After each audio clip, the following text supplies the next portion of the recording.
Hello বন্ধুরা, চলে এসেছি কাকিমার কিচেনে। আজকে দেখো বানাবো পুঁই শাক আর আলু দিয়ে মুসুরির ডাল। দেখো ডাল ভালো করে ধুয়ে নিয়েছি আর এখানে কেটে নিয়েছি আমি পুঁই শাক আর আলু।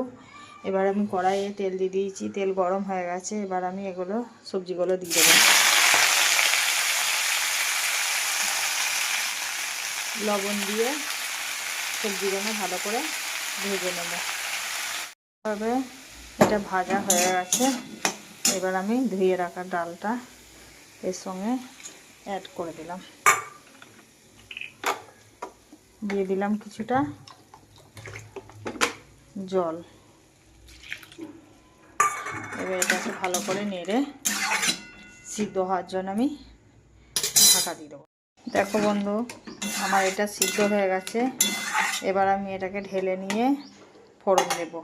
এবার দেখো কড়াইয়ে আমি তেল দিয়ে দিয়েছি, তেল গরম হয়ে গেছে। এবার 5 ফোড়ন আর গোটা লঙ্কা আমি দিয়ে দিলাম, আর দিয়ে দিলাম 2 কুচি রসুন থেঁতো করা। দেখো, আর দিয়ে দেবো একটা গোটা পেঁয়াজ কুচি। ভালো করে ভেজে নেব। আর দেবো একটা গোটা টমেটো। ভালোভাবে এটাকে ভেজে নেব।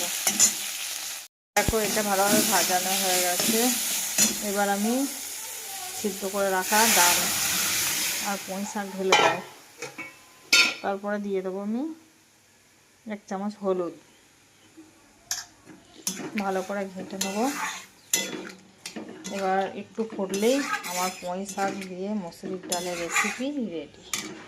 দেখো, পুঁই শাক দিয়ে মসুরির ডাল পুরো আমার একদম রেডি। ফাইনাল লুকটা দেখো, কত সুন্দর দেখতে হয়েছে।